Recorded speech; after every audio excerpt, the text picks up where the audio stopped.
Lesson 8-9, Quadratic Equations, Perfect Square Trinomials. Our essential question is how do you factor a perfect square trinomial?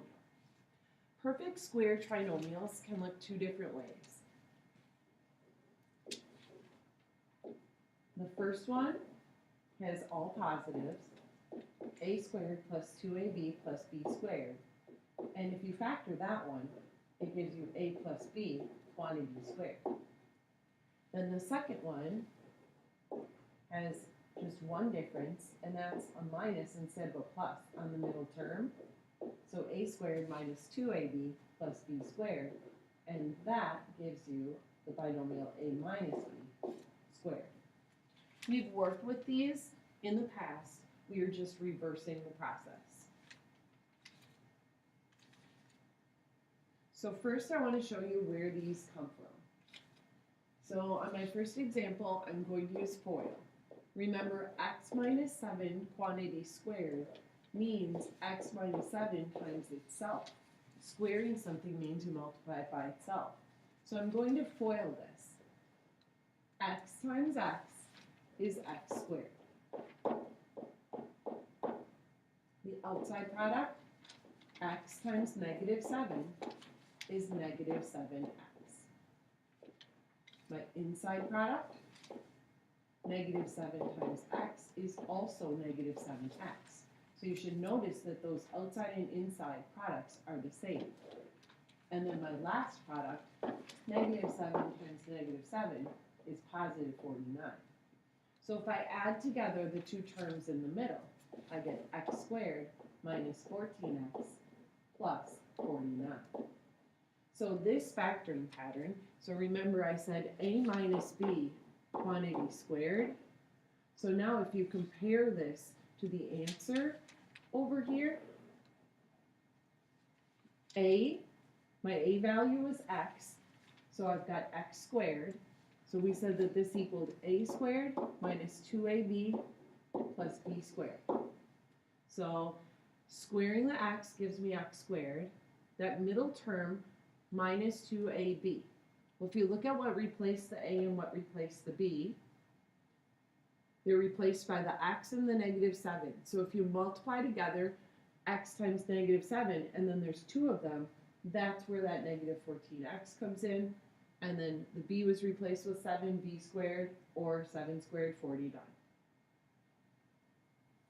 One more example like that where we have coefficients and we have two different variables, because sometimes those are a little bit trickier.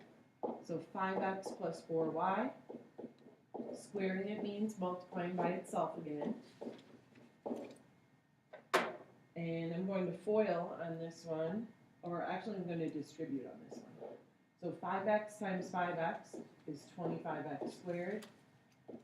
5x times 4y is 20xy. When there are two variables, you should write them in alphabetical order.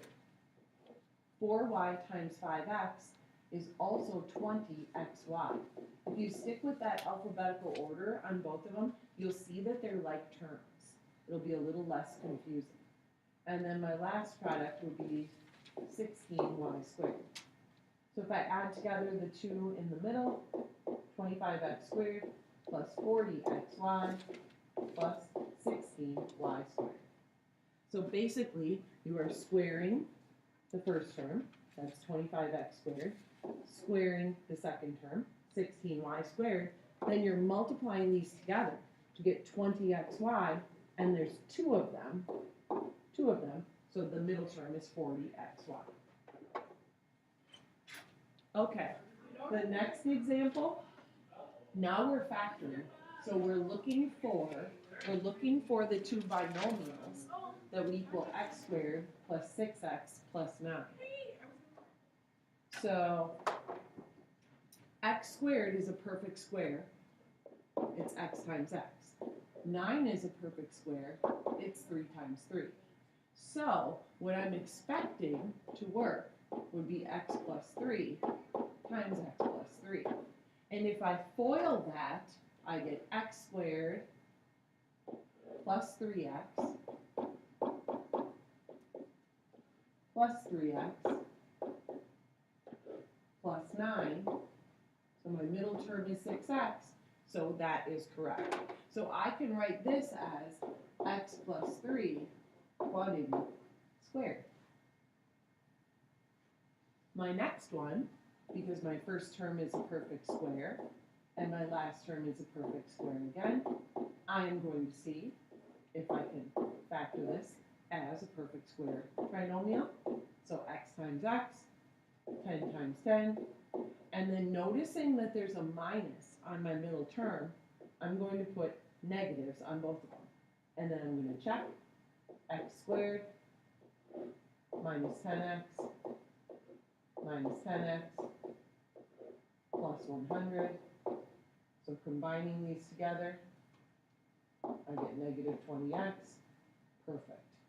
So this one equals x minus 10 quantity squared. So these are pretty quick to factor if they are perfect square trinomials. So I don't have to do the little table with the product and sum on these when I recognize that the first term and the last term are perfect squares. So it's that ability to recognize when you're factoring some things that can make the process a little quicker.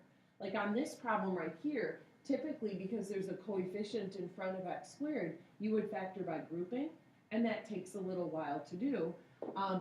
Since it's a perfect square, and since the last term is a perfect square, I'm not going to factor it by grouping.